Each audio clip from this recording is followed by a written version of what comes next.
ay nakaupo na. Meron pa pong bakante dun sa may dulo. Puno po tayo. Praise the Lord.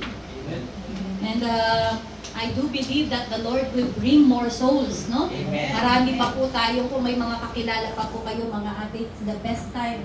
Kasi nakikita po natin yung mga signs sa kapaligiran natin. Mga gera dito, gera doon, away dito, yung mga mga anak, wala nang mga respeto sa kanilang mga magulang, magkakapatid, nag-aawayan, sa maliit na kaprasong lupa, nagpapatayan. This is the end times. At grabe na po katalamak, no? Yung pong mabuti ay sinasabi nilang masama. At yung masama, sinasabi nilang mabuti. Okay? Tinutwist na po ng mundo kung ano ang tunay na mabuti. Okay? Ang tunay na kahulugan ng pag-ibig ay kanina rin tinutwist. At ito inilalagay nila dun sa kailangan walang discrimination, kailangan pantay-pantay, kailangan no. Meron pong pamantayan ng Panginoon sa tunay na kahulugan ng pag-ibig. At ang katunay po na kahulugan ng pag-ibig ay ang ginawa ng Panginoong Jesucristo sa atin doon sa cross. No? Ang ibigay niya ang kanyang buhay upang hindi po tayo masadlak sa apoy ng impyerno. Upang hindi tayo magkaroon ng kaparusahan pag tayo'y lumiban na dito sa lupang ito. Makakasama natin ang Panginoon doon sa kanyang kalangitan. Yun po ang gusto niya sa bawat isa sa atin. Pero, hindi natin hihintayin na makapunta tayo doon sa langit para magkaroon ng buhay na masagana. Kasi ang pangako niya sa John chapter 10, ang sabi niya, siya'y naparito, I have come to give you life. Anong binigay niya? Life and a life to the fullest. Ibig sabihin, kumpleto, abundance, no? Kahit ano pa yan, no? Kung hindi pa nararanasan, it will come. Amen. Naniniwala po ba kayo that it will come? Amen. Okay, shalom. Peace be with you. A blessed Friday morning. Pakibati mo yung katabi mo. Kailangan nagbabati ng okay? Shalom means peace. Okay? Peace. Kailangan may kapayapaan. Hallelujah. Naramdaman niyo po ba yung peace pagpasok niyo dito? Because peace is our Lord Jesus Christ. It is the Holy Spirit. Kaya nga may ibon dyan, no? Yung kalapate. Di po ba? Doon sa ano po? Tinitingnan natin sa ibon. Hindi niya alam may TV dito sa taas. Ayan, may kalapate. That is the Holy Spirit. No? Kung welcome natin bawat isa, kailangan pagpasok natin dito, hindi mo i-welcome ang Holy Spirit because the Holy Spirit resides in this place. This is His temple and He is with each and every one of you. Nasa inyo siya, sa bawat isa sa inyo. Kaya kailangan pag I acknowledge the Holy Spirit. Ina-acknowledge mo siya. Na nandiyan siya. Present siya. Katabi mo siya. Nakaupo siya sa iyo, nasa puso mo siya. Amen?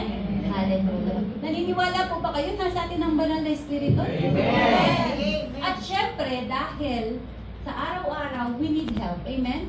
Lalo kasarap nung anniversary, we had our first anniversary last Friday. Sayang, hindi kayo nakahapon.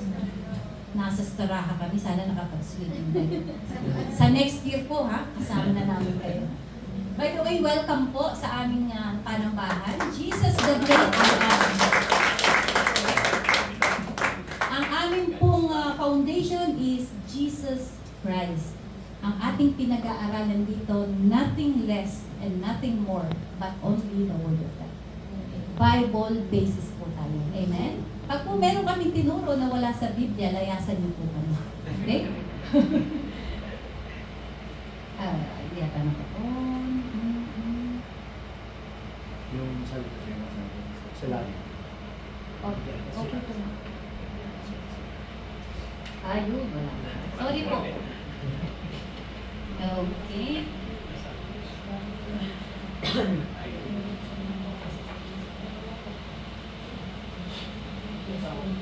Okay na po. Ayun. So napakasarap, di ba? Nung Friday, napakadali lahat ng mga activities natin. Kasi lahat nagtutulungan. Napakasarap pag meron kang katuwang. Amen? Amen. Kapag may asawa ka at yung asawa mo, maganda siyang katuwang, hindi siya batugan. No? hindi tamad, hindi yung reklamador, ay napakasarap, napakagaang. Hindi ka magkakaroon ng maraming wrinkles. Amen po ba? I am already 51 years old. Oh, kasi po ang katuwang ko si Pastor.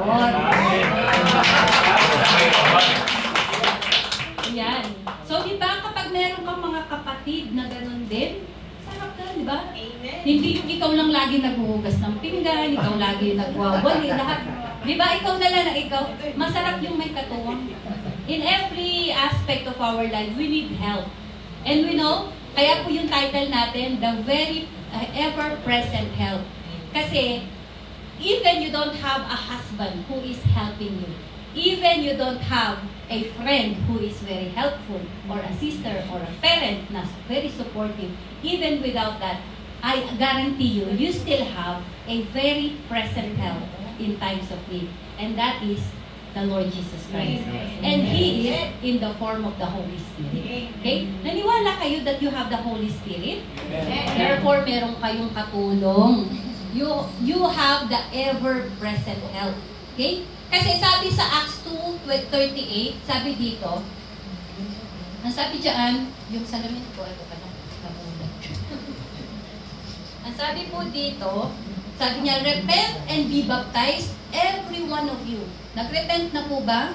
At nag-baptize na po ba tayo sa pangalan ng ating Panginoong Jesucristo? Amen. No? Para daw po mapatawaran yung ating mga kasalanan. Okay? And you will receive the gift of the Holy Spirit.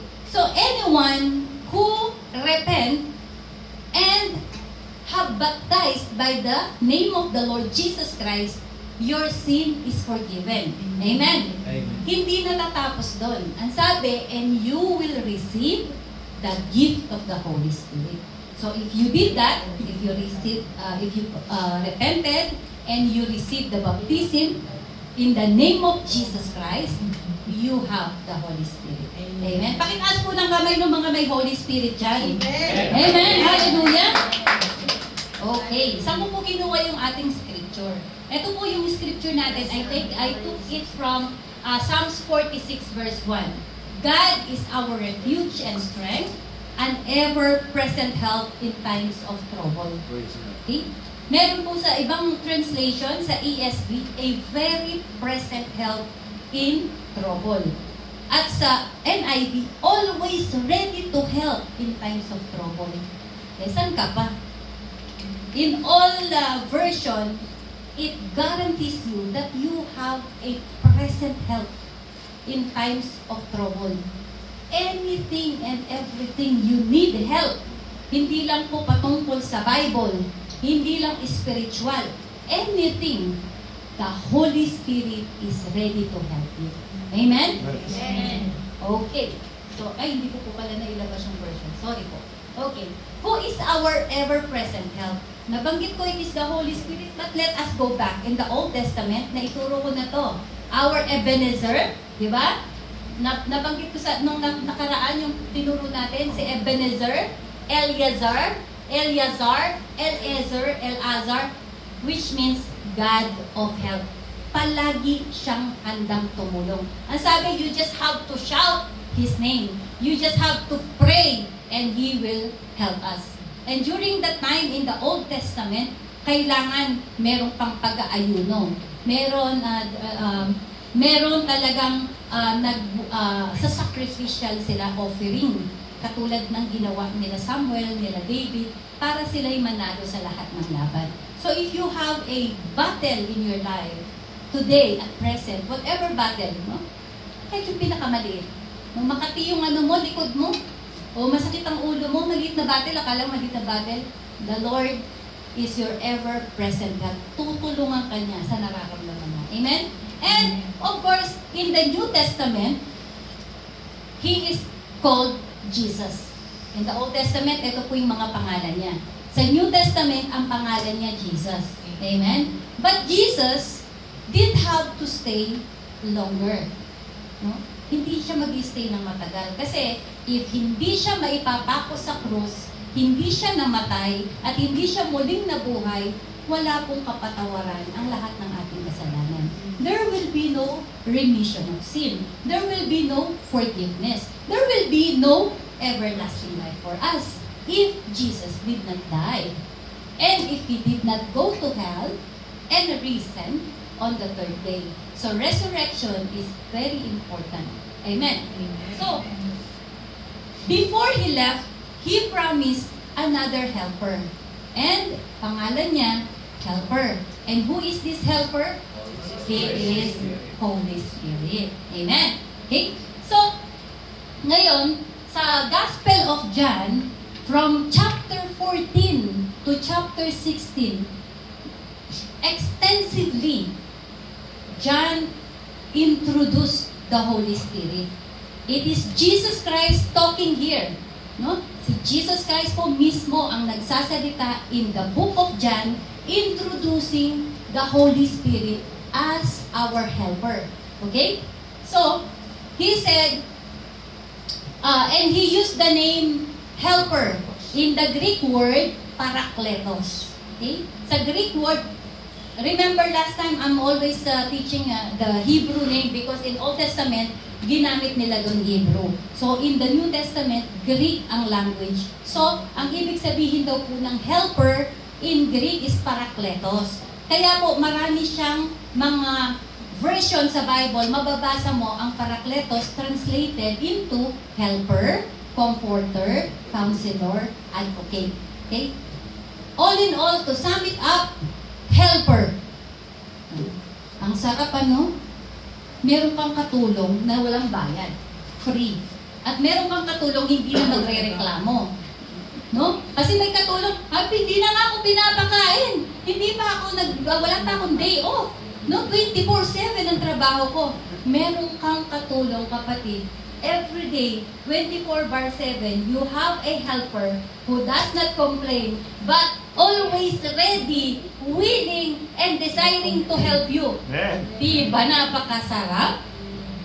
Amen. Na yung helper natin, always willing. Hindi mo pa nga hinihiling, gusto niya, dinidesire niya, natulungan ka niya.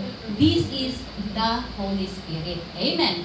Okay, let us read some of the Bible verses that mention about the Holy Spirit. So we will understand. We will understand who is the Holy Spirit. We should know Him. No? Kasi unless you know Him, you will not recognize Him in your life. You will not acknowledge Him in your life. Nandiyan na pala siya, akala mo konsensya lang siya. No? Huwag mong gagawin yan. Konsensya lang, bata pa ako, naririnig ko na yan. No, the conscience is different from the Holy Spirit. Okay? So we have to know Him. What is His purpose? Bakit ibinigay ang Holy Spirit sa atin? Amen. Okay, ang sabi po sa John, chapter 14, verse 16 to 17. If you love me, you will keep my commandment. And I will ask the Father, and He will give you another helper.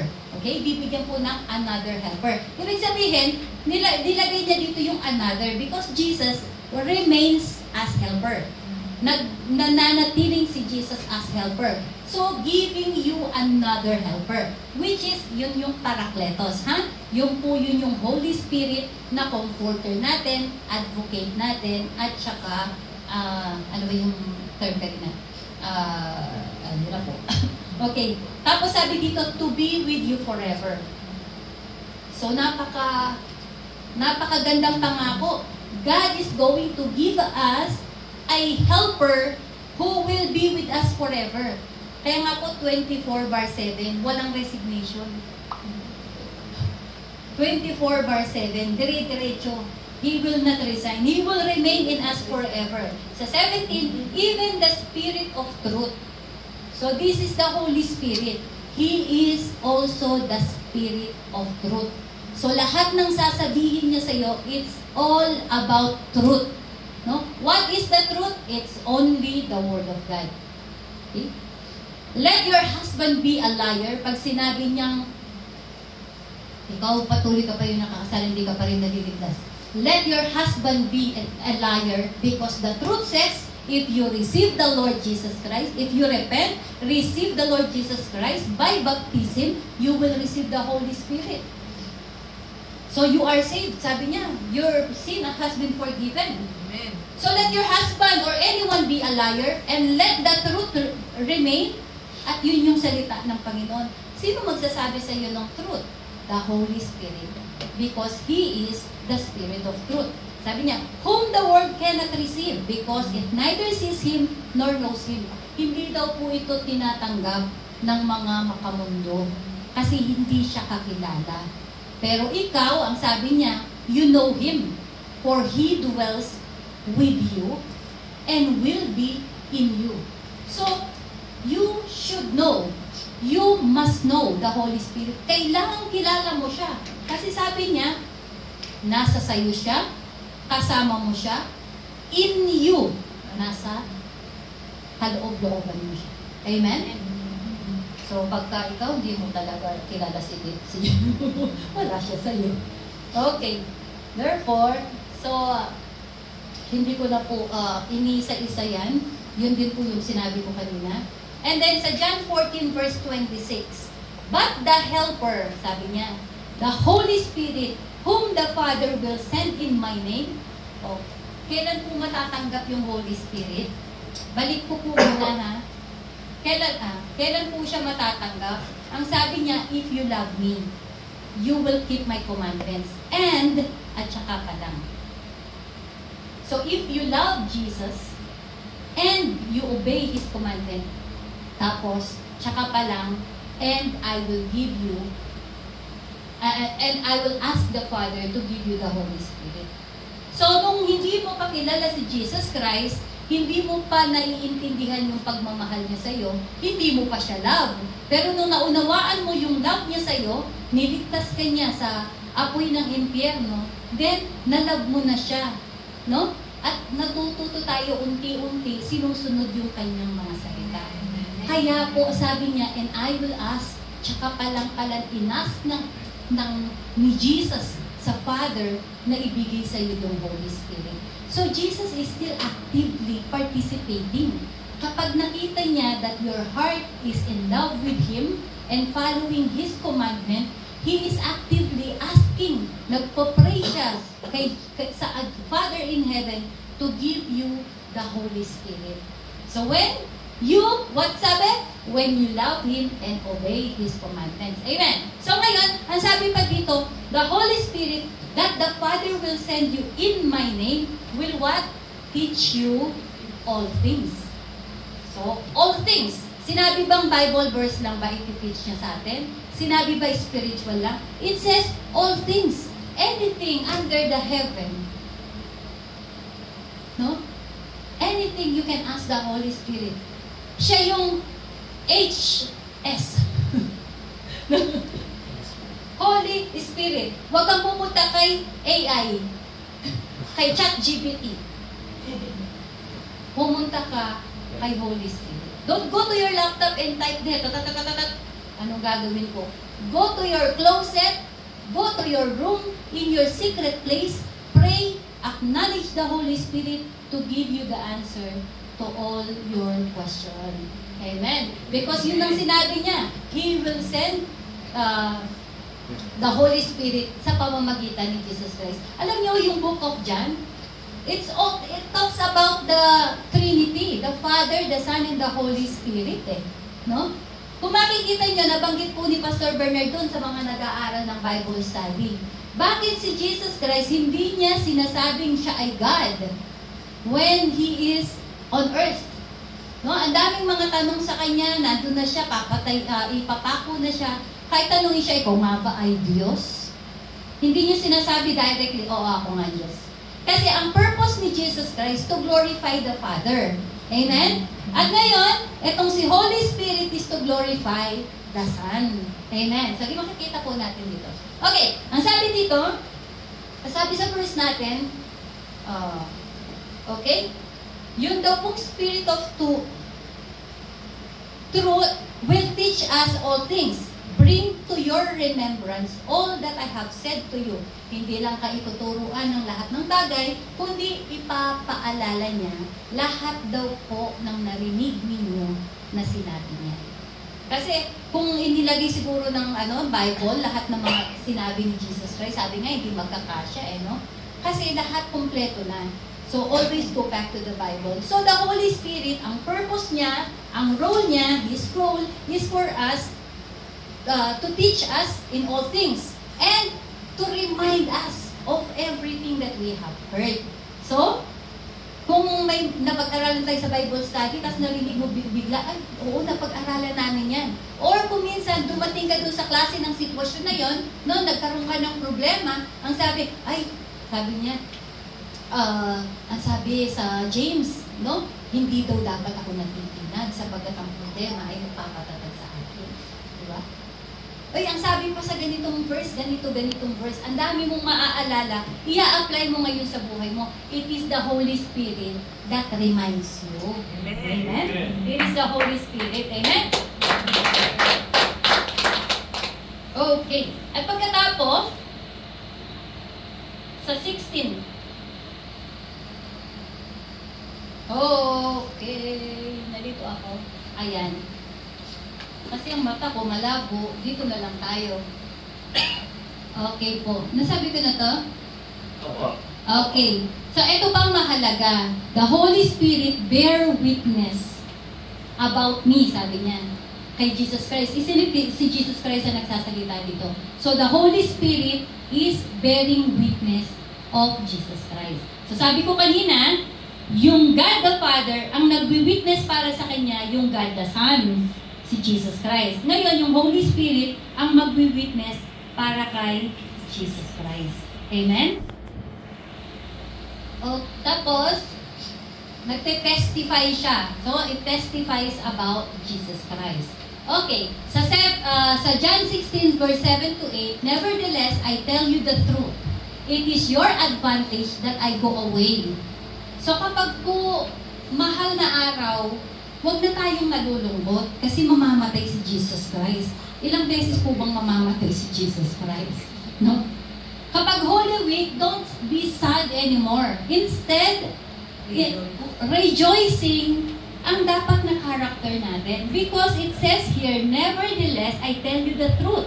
It is your advantage that I go away. So it is your advantage that He go away, that He died. Amen? It is your advantage. For if I do not go away, the Helper will not come to you. So the Holy Spirit will not come unless He died. Amen? If He did not go away.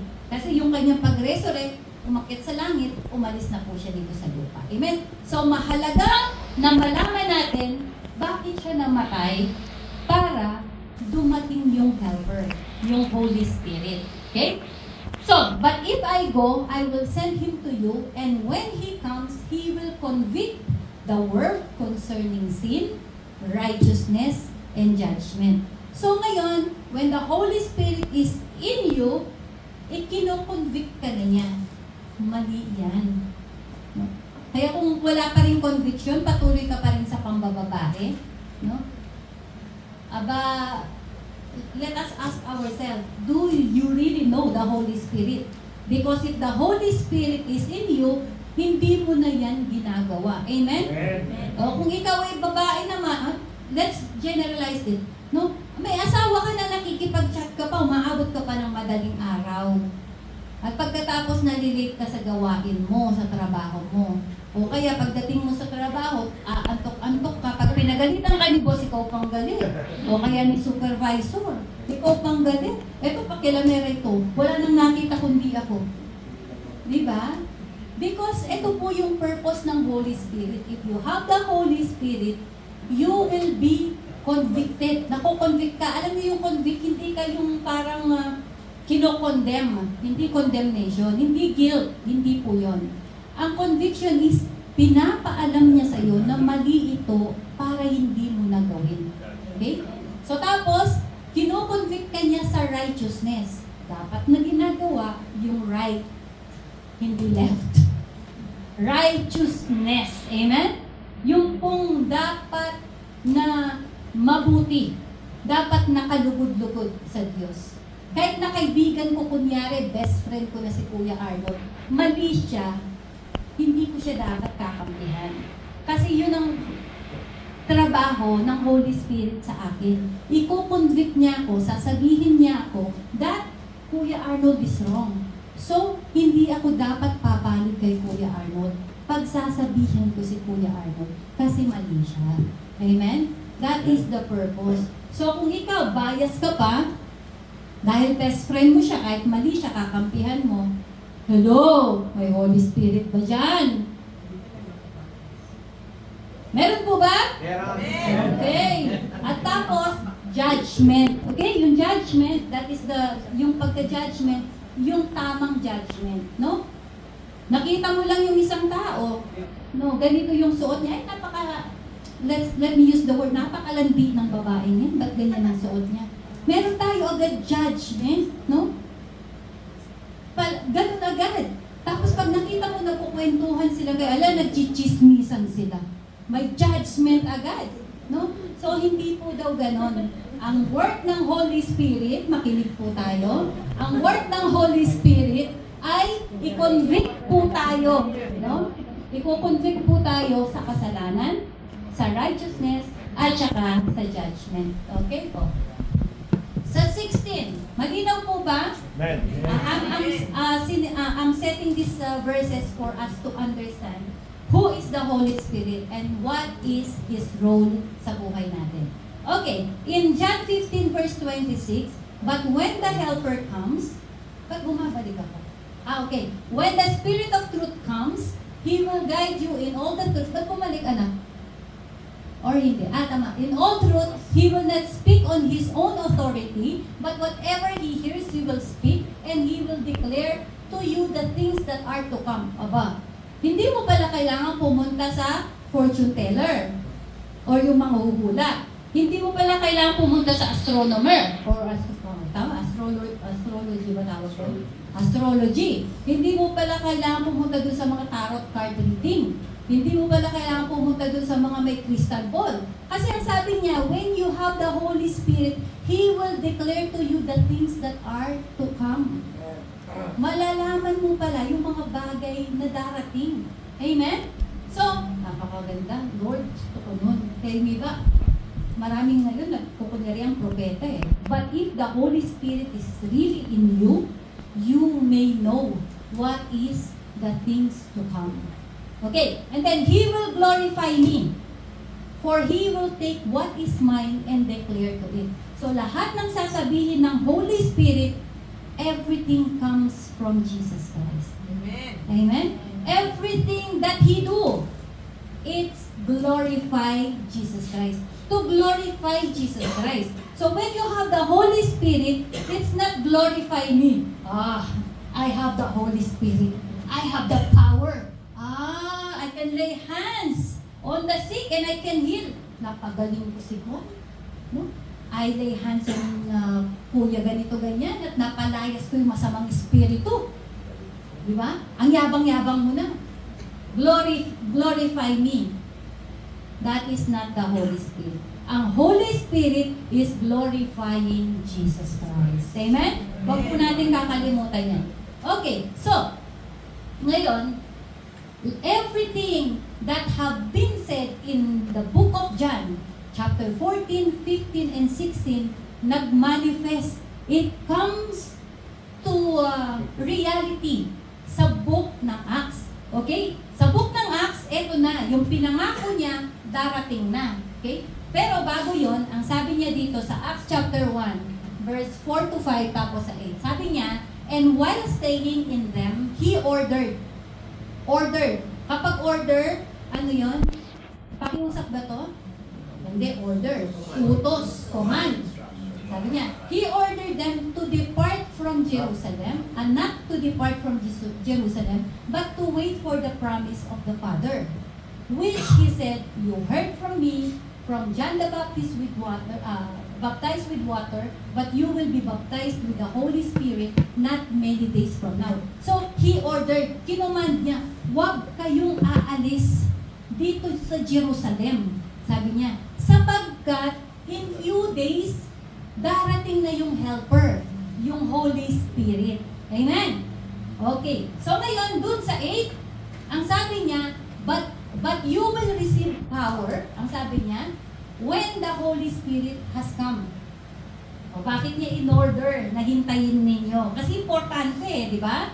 Kapag ka power ang nag-uusapan, importante, di po ba? Sino gusto ng power? Amen. Hindi ito power ng mga Avengers, ha? At saka yung mga Superman, hindi po ito. Amen? Hindi po ito. Ito po yung power na galing sa Holy Spirit. Okay? Kaya nga pala in order niya, huwag kayong aalis hanggat hindi nyo tinatanggap yung Holy Spirit. Dahil when you receive the Holy Spirit, you will receive power. Amen? And you will be my witness. Eh, bakit magiging witness ka? Because the Holy Spirit, you receive the Holy Spirit indwells in you. Anong trabaho ng Holy Spirit? To bear witness kay Jesus Christ. So since He is in you, partner ka niya, bearing witness para kay Jesus Christ. Amen? So yun po yung nangyari. So,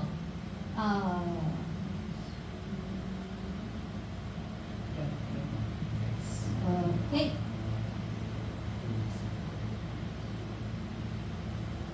Okay. Dito po tayo. So, hindi ka po magkakaroon ng power, yung power na, makakapagpagaling ako ng sakit. Makakapagpalayas ako ng masamang espiritu. Kapag ka natanggap ko yung Holy Spirit, no? Pagka nag-pray ako, talagang magkakaroon ng power. No? Sister Dorothy, you will pray that the rain stop in Malaysia. Okay? Tapos, ano po mga prayer natin? Ako nga, tinry ko pa sa langgam eh. And it's really effective. Umalis ang mga langgam. Pati yung pusa, tinry ko. Subukan niyo po. Pero hindi pala yun ang power na sinasabi. Why? Kasi sinabi na sa Matthew chapter 10 verse 7 and 8, and proclaim as you go, saying, the kingdom of God is at hand. Heal the sick, raise the dead, cleanse the leper, cast out demon, you receive without paying, give without pay. Ibig sabihin, buhay pa lang si Jesus Christ. Binigyan niya na ng authority yung mga Christian during that time na magawa ito. They already done this. They already had the power because they already had the authority. Amen? At ang sabi pa niya sa Luke chapter 10, behold, I have given you authority to tread on serpent and scorpions and over all the power of the enemy, and nothing will hurt you. So, maging yung power ng mga evil spirit ay kaya mong talunin. Ang sabi niya, overcome all the power of the enemy and nothing will harm you. Wala pang Holy Spirit dito, ha? Okay. Sabi pa sa John chapter 14 verse 12, truly, truly, I say to you, whoever believes in me will also do the works that I do. Ano yung mga works na ginawa ng ating Panginoon Jesucristo? Ang daming himala, di po ba? Bulag nakakita, pipi nakapagsalita, patay na buhay, yung tubig, yung bagyo, pinatigil niya, yung kinausap niya yung puno na walang bunga, biglang namatay. Amen? Ang dami po niyang mga himalang ginawa. Yung pilay na kalakad, yung lahat ng mga leprosy, naging makinis ang kanilang mga balat na parang mga bagong bata. Parang gusto ko ng ganong balatan. Okay. Ito po yung nagawa ng ating Panginoong Jesucristo. Ang sabi niya dito, I say to you, whoever believes in me. Sino pong naniniwala sa Panginoong Jesucristo? Ang sabi niya, you will do the works that I do, more than this. Higit pa daw po sa nagawa niya, ang kaya niyong gawin. Eh bakit hindi natin nagagawa? Because here, even the Holy Spirit is not yet given sa mga tao during that time. Because the Holy Spirit is trapped in the form ng Jesus Christ. Nung nabaptize si Jesus Christ, amen? When Jesus Christ was baptized by the John the Baptist, yun daw pong parang ibon na hugis kalapati bumaba sa kanya. At yun daw po yung Holy Spirit. Nasa kanya lang, contained yung Holy Spirit. Walang may ibang Holy Spirit kundi si Jesus Christ. Amen? Pero Pero, binigyan tayo ng authority to do what He has done. Yung power, yung kapangyarihan, yung authority, yung magpagaling ng sakit, meron ka pala nun. Eh bakit di po natin nagagawa? Ito yon. Okay? Next tayo. Ito yon. Ang sabi niya sa Acts chapter 2 verse 1 to 4, when the day of Pentecost arrived, dumating na. No? When the day of Pentecost arrived, they were all together in one place, and suddenly there came from heaven a sound like a mighty rushing wind, and it filled the entire house where they were sitting. And divided tongues as a fire appeared on them and rested on each one of them, and they were all filled with the Holy Spirit and began to speak in other tongues as the Spirit gave them the utterance. So, nung tinanggap nila yung Holy Spirit, no, ito yung power. They already have the authority, na magpagaling, lahat ng nabanggit ko po kanina. But then, when the Holy Spirit comes, they receive the power and they began to speak in tongues. Okay? One lang po ito na sign ng Holy Spirit na tinanggap mo. Speak in tongues. Why? Because you are filled. You are filled and it's overflowing. The Holy Spirit, sabi niya, gave them the utterance. It is the Holy Spirit that is praying within them. The Holy Spirit that is praying within them. Yung mga bagay na hindi nila kayang ipag-pray, it is the Holy Spirit that is praying. That's why there is an utterance of speaking in tongues. Amen? Makikita po natin mamaya. Ano ba yung speaking in tongues na yan? Okay? So, ito po yun. Meron pong utterance. No? Nag-speak sila in many different languages. Kaya po yung mga tao doon, nung marinig, yung mga nabaptize ng Holy Spirit, no? Sabi niya, bakit sila nagsasalita ng mga lengguwahe natin? Siguro kung may inchik doon, may nag-i-inchik. Kung mayroong kapampangan doon, may nagkakapampangan. Kaya naintindihan nila. Yun po yung power. Nag-witness sila at ang sinasabi na all about Jesus Christ. Nag-witness sila patungkol kay Jesus Christ. Amen. At pagkatapos, hindi po, nilihitan ko na lang, reference ko lang po. Okay? At pagkatapos, hindi lang natapos dun sa utterance. Nagkaroon, ang anong purpose ng Holy Spirit? Teach you all things, di ba? And remind you of everything that you have heard. Ngayon, eto na si Peter, instantly tumayo siya. At ang sabi niya, hindi kami lasing. Tanghaling tapat pa lang. Paano kaming magiging lasing? Sabi niya, kami napuspos ng banal na Espiritu. We were filled by the Holy Spirit. It is prophesied by Prophet Joel. Kinote niya po yung verse sa Prophet Joel. So, ni-remind si Peter dun sa salita ni Prophet Joel. At pagkatapos nun, sinabi niya pa, actually, highlight ko po dito, yung sinabi din ni King David. Sinabi niya din. See? So, ito yung purpose ng Holy Spirit. Nire-remind niya tayo kung ano yung mga narinig natin na sinabi sa Word of God. Amen? At hindi po natapos doon. Okay? Hindi po natapos na sila'y nagsalita in other word, in other language. Sila ay nag-prophesy. Na-quote nila yung verses na sinabi dun sa Book of Joel at saka Book ng Chronicles, Book ng Samuel at mga Psalms. Kasi si David po ang kinote nila doon. Amen. Hindi po natapos doon. Miracle upon miracle, healing upon healing, deliverance upon deliverance. No? Si Peter, madaanan lang ng anino niya, yung mga may sakit gumagaling. Si Paul, yung handkerchief ni Paul, kapag dinala dun sa may sakit, gumagaling. Doon po nanggaling yung mga paniniwala ng ibang mga relihiyon na mayroong mga panyo. O yung pinagdamitan ni Peter, dadalhin sa may sakit at gagaling po. Yun po yung power na tinanggap nila. Existing na. Okay? So ngayon, paano natin tatanggapin yung the same thing? Gusto niyo bang maranasan yung the same thing? You want to experience the same thing? You want to touch someone na may sakit at gagaling siya? Gusto mong hawakan ng isang tao at siya madi-deliver sa mga evil spirit? Gusto mo po ba yon? Amen? At gusto mo kapag meron kang nakatabi, wala kang gustong i-share kundi yung salita ng Panginoon. Yung magwi-witness ka sa pagmamahal ng Panginoon sa'yo. Kasi unless you experience the love of God, you will never know the Holy Spirit.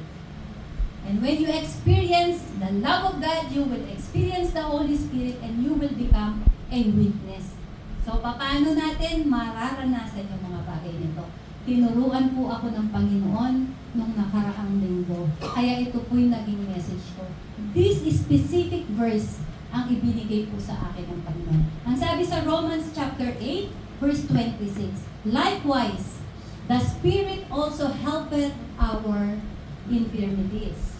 For we know not what we should pray for as we ought, but the Spirit itself maketh intercession for us with groaning which cannot be uttered. Okay, yung pong help, okay? Kasi sinabi, the Holy Spirit is our helper. Amen? So, yung Holy Spirit daw ang tumutulong sa atin in all our infirmities. What is infirmities? Infirmities is weakness. Sa ibang translation, weakness or frailty, kahinaan. Yung iba, feebleness. Kapag feebleness, every kind of disease. Okay. Weakness, may weakness ka, mahina ang loob mo, that is weakness. No? Meron kang fear, that is weakness. Meron kang sakit physically, mahina ang katawan mo, that is weakness. Infirmities po yun. Okay? Meron kang lumaki ka na may kapansanan ka, medyo pipila-pilantod ka or pilay ka, that is weakness. Okay? That is called infirmities. So sabi dito, the Holy Spirit help us in our infirmities. So, meron tayong kahinaan ng loob. Ngayon yung dumating yung Holy Spirit, nagkaroon tayo ng power to share the Word of God. Amen? We have the power to share the Word of God. We have the confidence na ipag-pray yung may sakit at gagaling siya. Alam niyo po yung ang pinaka number one weakness natin? Ayaw nating mapahiya. Tama? Kasi pagka in-evangelize ko to, bakit di naman siya tumanggap? Tama? Baka mamaya mapahiya ako. O kaya habang nagsasalita ako, biglang lumayas. That is one of our weakness. Amen? Ayaw nating mapahiya. Ay baka pag pinag-pray ko to, wala namang mangyari. Sabihin, fake naman akong Katolik, ay Kristiyano. No?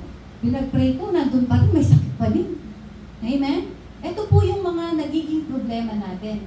But when we have the Holy Spirit, nagkakaroon tayo ng kakaibang confidence because yung pong word na, mamaya po, na help ipapaliwanag ko.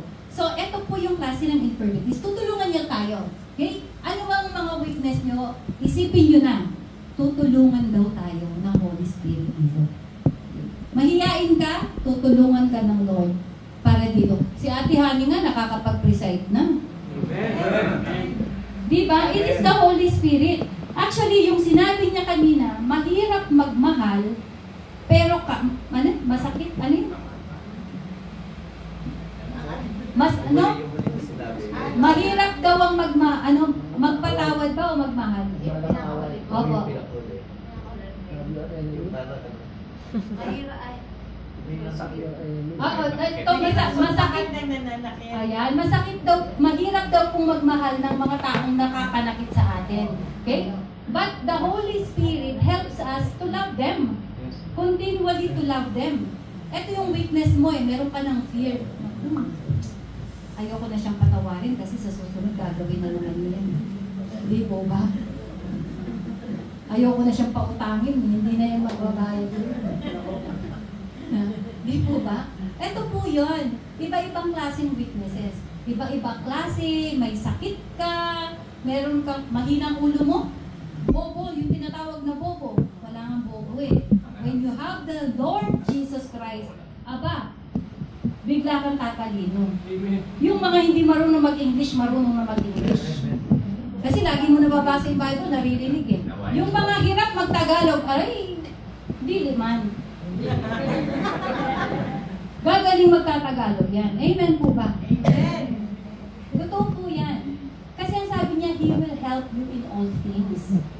Alam niyo po ba, hindi naman ako gumraduate ng yung sa sekretarian, yun ang magiging trabaho ko dito. Sabi ko, Lord, tulungan mo naman ako, paano ko makakapagtrabaho? Yung aking diploma, hindi naman secretary. Tapos di man ako marunong mag-type I cannot do that because when I was studying, I don't have money to pay for the computer rental. And there is one guy who is courting me during that time. They own a computer shop. So what I do, I will just give my project and floppy disk. During the time, it's floppy disk. Kung di nyo alam yun, masyado naman kayong bata. Okay, there is a floppy disk. I will give the floppy disk and he will do whatever projects I have. So, ibibigay niya lang po sa akin yun. Ipapasa ko sa teacher ko, kaya po ako pumasa sa computer 1, 2, and 3 po. Wala po akong alam sa computer because I don't have money. We're really poor during that time. Mahirap po talaga kami. Kaya imbes na po akong gumawa, pasensya, nagamit ko po yung lalaki na yun. Na hindi ko naman po naging boyfriend, ha? Kasi pastor lang namin. Kasi bilyar po yun. Ay, alaway ko. Bilyar po yun, may kaya po talaga. Di ba mga bilyar? Pamangkin siya ni bilyar. So, yun po yung nangyari. So, nung nandito na ako, nag-attend na kami sa dating church namin. Gusto kong magtrabaho. Sabi ko, Lord, I wanted to work. Alam niyo po, si Pastor Bernard, bumili siya ng program ng typing speed lesson lang. At yun lang araw-araw because I don't have work. I'm just staying home. I just set it in the computer and I will bumilis na ako ng konti, bumilis. Yun lang po ang aking bala. And now, I am an executive assistant. Only because of that. It is the Holy Spirit. Hindi lang po ako executive assistant. I'm now the office manager. Diba? Anong malay ko sa computer, mga kapatid? It is the Holy Spirit that's helping. Sa lahat po ng bagay. Huwag mong sasabihin, I don't like to do this because I cannot. No? I don't want to apply for that because it's not my field. Ask the Holy Spirit and will give you the power to do that. Amen. Amen? Yun po. Marami pa po akong example pero hindi ko na po i-elaborate. Okay, ano pa po bang kayang gawin ng Holy Spirit dito? Ito po, yung example dito, the Holy Spirit, di ba, i-remind ka niya sa lahat ng mga na ituro ni Jesus Christ. Ito yung one na itinuro niya. Sa 17 na tayo. And that it might be fulfilled, which was spoken by Isaiah the prophet, saying, He Himself took our infirmities and bore our sicknesses. So, yun daw pong paglatigo kay Jesus Christ ng maraming beses, napunit ang mga balat niya, actually natanggal ang mga balat niya, lumabas yung kanyang mga laman at tumulo ang lahat ng dugo. Because of that, because of His stripes, you were healed. No?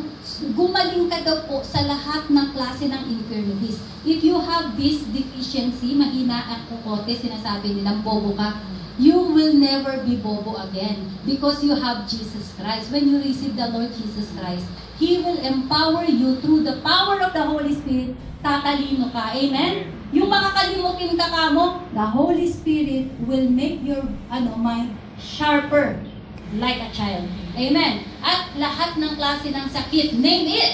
No?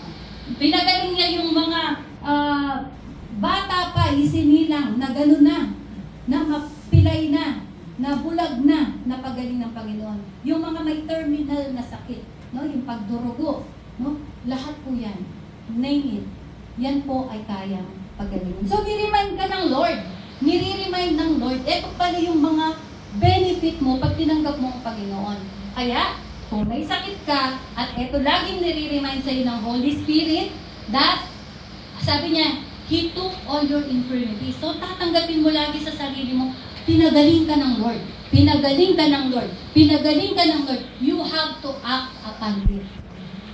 Listen to the Holy Spirit. The Holy Spirit is reminding you kung ano yung ginawa ng Panginoong Jesucristo. Siya'y namatay sa cross of Calvary para magkaroon ka ng buhay na masagana. So kung meron kang mga karamdaman at meron kang kahirapan, poverty, di ba? Ang sabi niya, He became poor so you will become rich. Ulit-ulitin mo yan sa sinasabi ng Holy Spirit, ulit-ulitin mo, and it will come to pass. Sabi ko nga po, wala kaming pangrenta ng computer.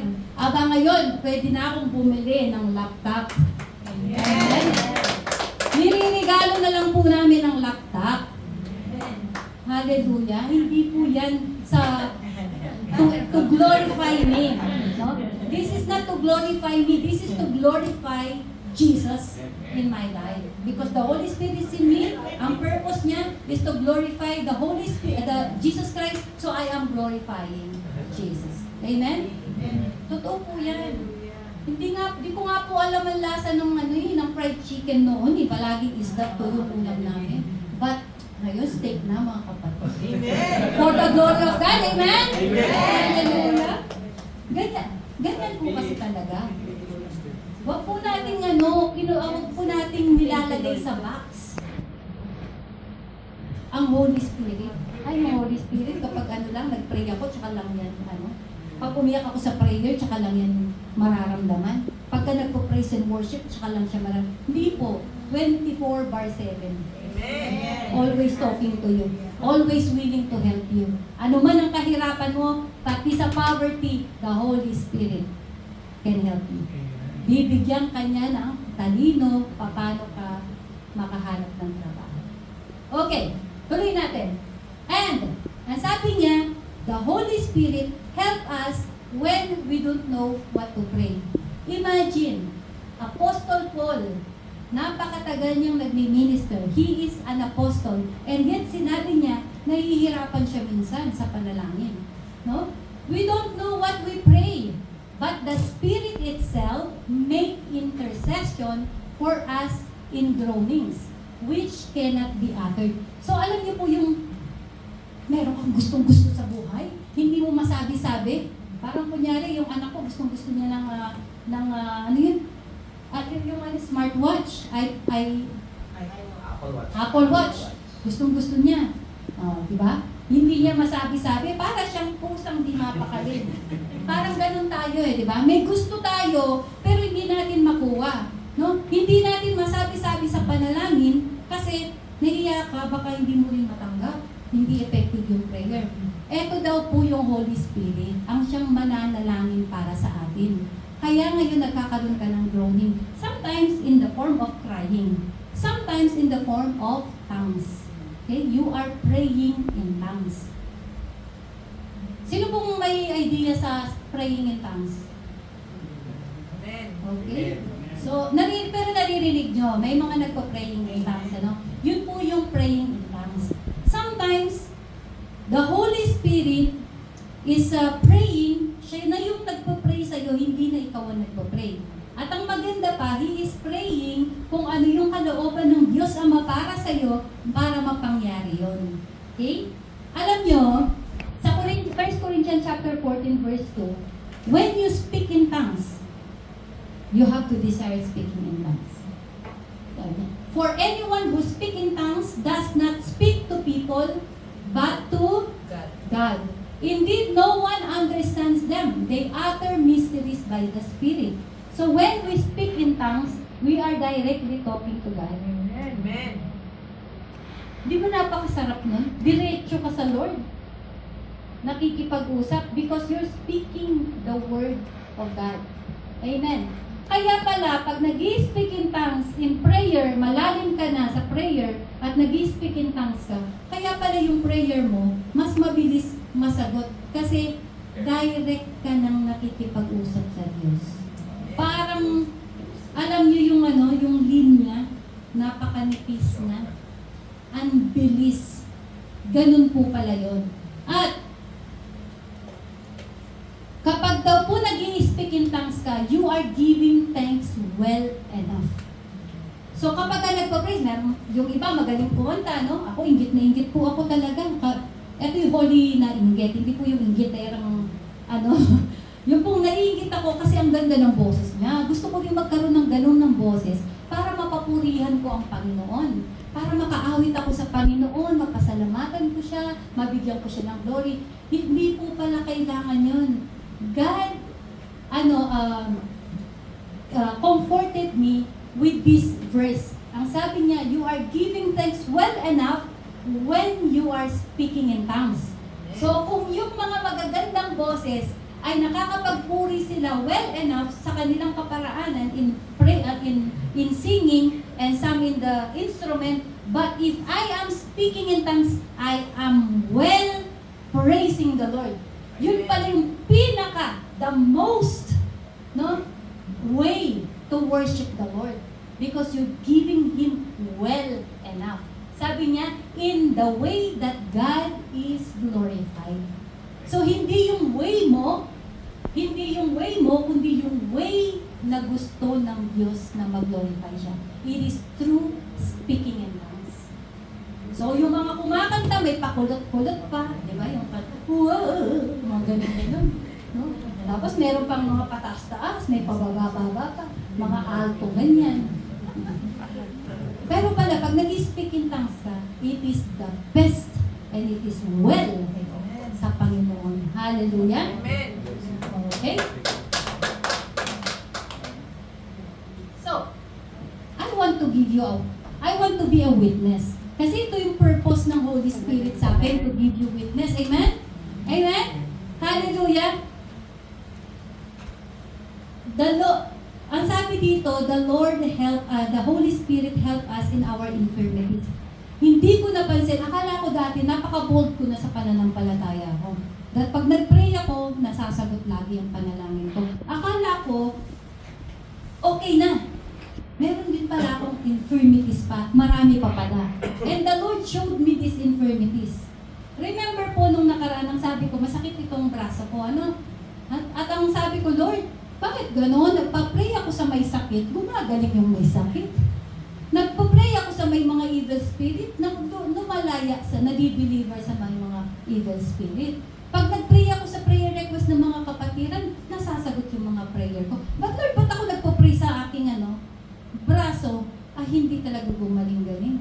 O, di ba, ginastify ko. Ito yung witness ko kasi ayaw kong mapahiya, di ba? Ginastify ko. Ang sabi, si Pablo nga, nag-pray ng 3 beses, hindi tinanggal ang sakit. Ginajustify ko. Ang daming mga verses na nagpagaling ang Lord, bakit ako nagfo-focus doon kay Pablo na hindi siya pinagaling? Amen? So ngayon, ang sabi ko, this is testimony to glorify the Lord. So ngayon, ang sabi ko po, kung lang bang ako'y healthy, tsaka lang ako magpo-pray sa may sakit, continue ako sa mag-pray sa may sakit. Okay? So, ngayon sabi ko, nung nabasa ko itong Romans chapter 8 verse 26, the Holy Spirit help in our infirmities. Lord, saan po yung infirmities ko dito? Una, infirmities, yung sakit. Number 1, yung nararamdaman kong sakit. Alam niyo po pala yung infirmities ko, meron din po pala akong doubt pa. Meron pa akong doubt. Kahit na marami na kaming na-witness si Pastor Bernard na pinagaling, myoma, biglang, di ba, hindi na na-operahan. Yung for operation na myoma, hindi na na-operahan. Yung may cancer, hindi na po na-operahan. Amen? At ano pa, yung, alam niyo po, nagkaroon ng bara sa puso, hindi na halos makalakad, hinihingal na, kulay lupa na ang balat. 3 days. Pagka Wednesday, nagpa-check up, wala nang bara, nakalakad na, nakaihina and everything. And so on and so forth. Ngayon sabi ko, Lord, ganun pala kapag sa'yo nangyari. Kasi nararamdaman mong sakit eh. Ang bigat. Ang hirap magano. Sabi ko, Lord, alam niyo po kung gaano ko ininda. This is the report that I received. Yung first check-up ko po in March, first week of March. Maganda pa ako dito. Nung panahon ng March. Okay? Pero ngayon, gwapo na po ako. Ayan. Okay, eto daw, tapos pina-MRI nila ako. Pero nauna na po ito, bago ako nagpa-MRI. Kasi sabi ko, hindi ko na kaya. Nangyari po yan ng January, February, March. So 2 months kong tinitiis. Kasi sabi ko, gagaling ako. I'm claiming, Lord, gagaling ako. Kala ko talagang ang faith ko solid na. Chinek talaga ako ng Lord. Okay? Ngayon, nung pong lumabas yung MRI, eto po, meron po daw akong subscapularis tendinopathy, bicep mild tendinovitis, mild joint, whatever. Okay? Yan po yung mga term ng ano. So, lumabas na siya, tuloy ako, tuloy. Imbes po na lumawag siya, sumisikip lalong nanigas. Si Ate Dana, hinilot niya to, di ba Ate Rona? Talaga pong hindi niya maigalaw, sobrang sakit. Iiyak ka. At kada po manggagaling ako sa physiotherapy ko, pagsakay ko ng kotse, sabi ni Bernard tsaka ni Pau Pau, na paano ka, mami? Ay, Diyos ko po. Alam mo yung lahat ng kaugat-ugatan mo, nararamdaman mo yung sakit. Kaya yung faith mo nawawala. The Lord, yung dinideclare mo, the Lord has healed me. The Lord has healed me by His stripe. I'm healed. Oh Lord, sakit Lord. Totoo po yan. Umiiyak po ako sa sakit. Hindi na po ako nakakatulog. Matigas po siya. Umigising ako ng madaling araw, minsan talagang papasok ako ng tulog. For how many weeks? Pero panay ang tawag ng mga kapatid. Nagpapapray. Pinagpapray. Diretso, ha? So, ito na po, netong June. Okay? Bumalik ako at in-schedule na naman ako ng 4 na physiotherapy. Lord, ayoko ng sakit talaga. So, sa isip ko, lahat na ng mga video ng mga bone setter sa Pilipinas, sabi ko, tatawagan ko to, magpapaschedule ako dito. Tatawagan ko to, papaschedule ako dito. Sige, tatawag ako dyan. Set ako dyan. Tapos may nakausap pa namin yung pastora ng kabilang church, physiotherapy siya sa Saudi German Hospital. Sabi ko, tawagan ko to, sa kanya na lang ako, baka sakali doon ako dumaling. So, dumating po nitong week lang na to, nung Tuesday. Monday ba yun? Monday. Nung Monday po, nag-anniversary tayo, sayaw ako ng sayaw doon, pinipilit ko yung taas yung kamay ko, pero sobrang sakit po noon. Nag-swimming kami, tinapat ko siya doon sa may tubig na lumalabas, nabugbog siya, sumakit lalo. Diba? Lalong sumakit. Nalamigan eh. O diba? Maku-question mo, Lord, maghapon ako nagpuri doon eh. Grabe pa akong magtatalon doon. Parang akong doon magsasayaw. Yung wala man lang sa tiyempo yung sayaw ko. At lahat talaga nahihikayat namin sumayaw at magpuri sa Panginoon. Pag uwi ko, ang sakit. Nasaan ang faith ko doon? Di po ba? Eto na, natulog. Di po ako makatulog. Ugali ko, pag po madaling araw, babangon na ako, magpo-pray na ako dito, manunod ako either ng mga preaching or makikinig ako ng worship na mga songs hanggang sa makatulog ako. Natulog dito si Kuya Jomel. Hindi ako makalabas. Doon lang po talaga ako sa kwarto. Ganyan. Sakit talaga. Pinilit po namin matulog. Nakatulog naman ako. Gumising kami ng 11. Pinagluto ko lang sila. Kumain kami. Siyempre, chicharong baboy na naman. Diba? Siyempre, umattend kayo ng prayer meeting para may chicharong baboy. Kagabi, chicharong baboy na naman. Okay? So, ito po. Pinakain ko lang sila. Hindi na ako tumulong magawa. Pumunta na ako sa kwarto, pinilit ko makatulog kasi wala po talaga akong tulog. Ang sakit, ang tigas. Ito yung anak ko, sabi niya, Ma, di ba tayo lalabas? Naawa naman po ako sa anak ko. Kahit nasakit yung braso ko, matigas. Hindi ko po siya ganun kasi masakit siya. As in, konting bagay lang. To make the story short, sumakay kami sa kotse, umalis kami, si Pastor Bernard, ang mahilig gumawak ng kamay, biglang inangat ang kamay ko, kikisan niya. Aboy, sweet! Nung pag-angat niya kung guys,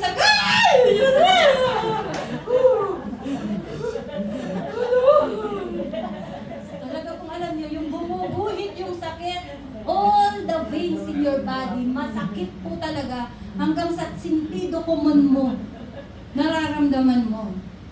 Sabi niya, sorry ma, kikisan ko lang sana. Nung sinabi niya kikisan niya, pinilit kong kunyari, hindi na masakit. Pero po ang sakit, okay? So, natapos ang aming pasyal, umuwi kami, natulog kami. Same, masakit. So, ginising ko ulit yung anak ko. Sabi ko, Pao, Sunday na to, no? Pao, doon ka na lang muna sa kabilang matulog. Dito muna. Sabi niya, Sunday pala nangyari. Sabi niya, bakit ma? May pasok ka pa mamaya, 2 o'clock pa lang, magti-3 pa lang. Sabi niya, gising ka na. Sige na, magpo-pray ako. Lumipat ko si Pao dun sa kwarto, dito ako. Pray. Wala pa din, pumasok ako sa opisina, ganun pa din. Eto na sila Kuya Arnold, pumunta na, kumuha na ng mga hakot ng mga gamit. Pero nung bago dumating si Kuya Arnold, pumunta ako sa opisina ng boss ko, nilak ko. Kasi nabasa ko na itong Romans chapter 8, verse 26. Lumapit ako, sabi ko, Lord, I acknowledge you, Holy Spirit, today in my life. Work and help me in my infirmities. I have this weakness. Lord, ang sakit-sakit po talaga. Help me in my unbelief. Kapag ikaw pala nararamdaman mo, mahirap palang paniwalaan. So Lord, help me to believe that by your stripes, I am healed. Tumayo ako doon. Mga kapatid, tumayo po ako doon. Lord, I believe. Nakasara yung pinto. Wala akong pakialam po na. I believe, Lord. May timbakit ulit. I believe, Lord. You have healed me in the name of Jesus. By the mighty name of Jesus, I am healed. I am healed from head unto the sole of my feet. Every limbs, every muscle, every tissue, every nerve will be normalized in the name of Jesus. Narinig ko unti-unti, kruk, kruk, kruk, parang may taong naglalagutok ng aking mga buto. Literally, I heard cracking dito. So, tinry ko po. Kruk, kruk, kruk. I can raise my hands. I can lift it this way. Hanggang dito lang po ito, mga kapatid. Kapag sabi ng doktor, dito lang. Pag hinawakan ni Pau Pau, hanggang dito lang. I can put it backwards. I can lift it up. God is good. Hindi natin kailangan pumunta kung saang lugar, kung saang doktor, because the Lord says, remain truth. Let the doctors be a liar. Let this report be a liar. Let everyone else be a liar. Let your feeling be a liar dahil nararamdaman mong masakit. But remain truthful with the Word of God because that's the only truth we have. Amen. That Jesus have healed us. Amen? Hallelujah! Hallelujah! Eto na. Dumating po yung pagsabi ko, Lord, ang sabi mo kapag binless mo, kaya kami binibless mo for us to be a blessing to other. Eh, nauna na yung mga blessing ko, di ba? Nagpo-pray na ako sa mga may sakit. Sabi ko, ano naman po ngayon ang gusto mong i-bless ko sa iba? Tinawagan ko po yung pastor ng ibang church at sa kanya ko binigay yung mga ibang upuan sa opisina. So sa kanya na ako sumakay, pauwi. No? Pag-uwi, sabi ko, Pas, overjoyed ako. Kailangan ko tong ilabas eh. Sabi ko, ano yun? Pas, tingnan mo. Tingnan mo yung kamay ko. Kasi nung pong nagpagupit kami sa kanila, naikwento namin tong aking braso talaga. Na dadalhin ko na sa Bulacan, yung chiropractic na po. Sila po yung nagsabi na yung pastora dun sa kabila ay physiotherapy. Kaya sabi ko, di ko na kailangan si Pastora Cheryl. Sabi ko, Pas, tingnan mo. Pas, alam niyo po yung nagkukwento ako sa kanya because that time it's really fresh. I'm crying inside his car. Hindi ako nahihiya. Umiiyak ako na tumatawa ako because I am overjoyed. Sabi ko, Pas, Grabe ang Panginoon. Grabe talagang himala niya. Grabe niya ako kamahal. I am really His beloved. Imagine, sabi ko, hindi ko kailangan ng ibang magpo-pray sa akin. The Holy Spirit is enough. His Word is enough para pagalingin ako. Alam niyo po yung pastor, pati siya umiiyak kasama ko. Sabi ko, Pas, pag-uwi ko, alam mo muna kung gagawin, aakapin ko si Pau Pau ng mahigpit. Kasi from the time po na dumating siya, hindi ko siya maakap ng mahigpit. Eh, yun ang weakness ng anak ko. Maya't maya akap. Yung akap ko po sa kanya, sige, sandali lang. Pagdating ko po, pumasok ako agad sa kwarto. Nakakalat na dito yung mga dinala nila Kuya Arnold na mga lamesa. Pumasok ako sa kwarto, si Pau Pau tulog. Sabi ko, Pau, hug tayo. Sige, sige. Pero hindi niya papansin yung dalawang kamay ko na nag-hug. Ito lang. Nagganon ako nang sa kanya. Sabi ko, Pau, Pau. Sabi niya, Po, may kwento ko sa iyo. Ano yan? I received my miracle. Tapos, ginanong ko yung kamay ko. Sabi niya, ano yung tsura ni Pao? Bigla ko tumayos ko. Wala ba? Talaga ma. Totoo, tumayo siya.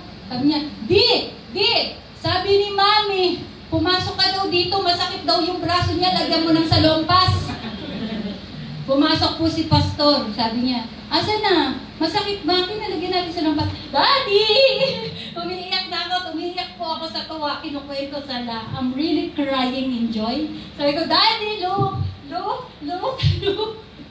Kaya kahit masakit, raise your hands in worship. Dahil doon nakikita ng Lord that you are worshiping. This is not to glorify me na mataas ang spiritual level ko. But this is to witness that the Holy Spirit is true. Ang salita ng Diyos ay totoo. Hindi natin kailangan ng operation. Ang sabi ng doktor, tuturukan na ako ng steroids. At i-extend pa daw po yung aking 6 months ko pong ininda. Ay, grabe. But now, the Lord, sa sobrang excited ko, pinagbubuhat ko lahat ng mga gandyaan. Nakita niyo po, ang timano maayos. Kuya Arnold, nakita mo kung ano yung tsura nito? Naglinis po ka. Linis dito, linis nung hapon na, sumakit ulit. Sabi, bakit ko binigla? Sabi ko, syempre, gusto kong i-declare na I'm fully healed. Sasakit siya, but I'm fully healed. Sabi ko, Satan, you don't have hold on me. Hindi ko tatanggapin ang sinasabi mo na kaya masakit kasi napagod ka. No, I am completely healed and I am healed. Amen. Hallelujah. Ayan. Kasi po, yung helpet, ang ibig sabihin niyan ay sa kanyang root verb, sunan tilambanomai. Sunan tilambanomai. Ang ibig sabihin po ng sun, with, together with, partnership or cooperation. Yung bang tipong meron kang binibitbit na isang balding tubig, mabigat siya pag ikaw lang. Sa kabilang side, meron kang kasamang nagbibitbit, magaang, di ba? So, ganun po ang ginagawa ng Holy Spirit sa atin. We are working in our faith, we are working in our believing, but the Holy Spirit is helping us para makapaniwala tayo ng todo-todo sa Panginoon. No? When you are studying hard, no? Kung estudyante, nag-aaral sila ng kung ano mang examination nila, you are studying, but you believe that the Holy Spirit is studying with you. He is together with you, partner. Okay? Kaya po kailangan partner natin siya. Kaya pagka nagpo-pray tayo sa merong mga evil spirit dyan, hindi tayo natatakot because why? Alam mo, kasama mo yung Holy Spirit. Yun daw po yung ibig sabihin ng sun. At pagkatapos, syempre, alam niyo na yung anti, lambano, to take, to seize, to receive. So, ito yung Holy Spirit, siya yung trabaho ng trabaho. Ang part mo is to receive na i-receive. Kaya palagi kang may victory because you have the partner and it is the Holy Spirit. Amen? So, pag meron kang unbelief, let the Holy Spirit work in your unbelief at anong mangyayari? You will receive the miracle. You will receive the healing. You will receive the revelation. You will receive knowledge, wisdom, you will receive anything and everything that you need. Amen? Hallelujah. So, sa conclusion po natin, ang sabi, kanina sa Acts chapter 1, in order ng Panginoon, huwag kayong umalis. Never leave until you receive the Holy Spirit. If I'm going to ask you today, are you going to follow? Amen. To stay and never live without receiving the Holy Spirit? Amen. And the Holy Spirit is received, sabi niya, if you love Jesus Christ. Because Jesus will ask the Father in heaven to give you the Holy Spirit. So if you love Jesus Christ, Jesus is now interceding. Kausap niya na ngayon ang Ama, asking Him to give you the Holy Spirit. Amen?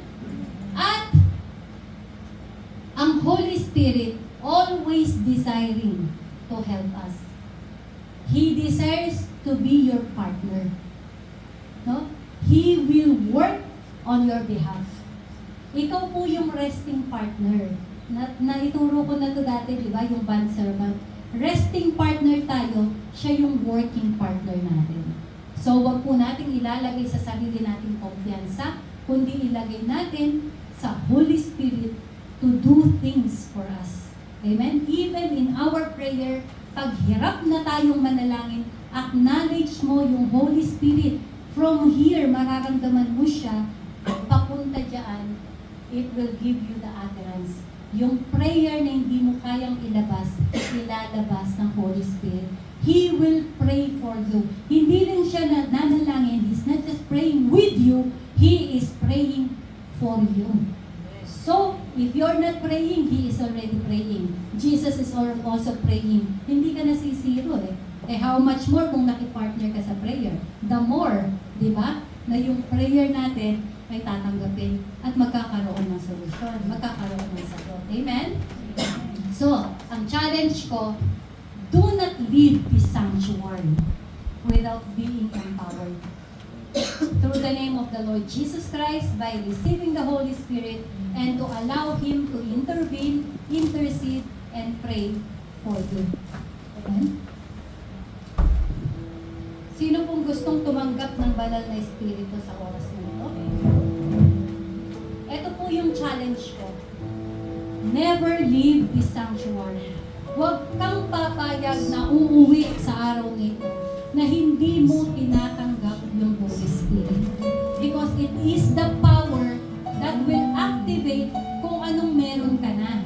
No? It is the power that you will activate kung ano na yung ibinigay sa iyo na authority ng ating Panginoong Jesucristo. The authority Jesus has given you ay to heal the sick, amen? To pray for the sick, to anoint, to deliver, to pray for the sinners and they will be forgiven. Yun po ibinigay sa atin, amen? At ang sinabi niya, you can cast out evil spirits. Yun ay nasa iyo na.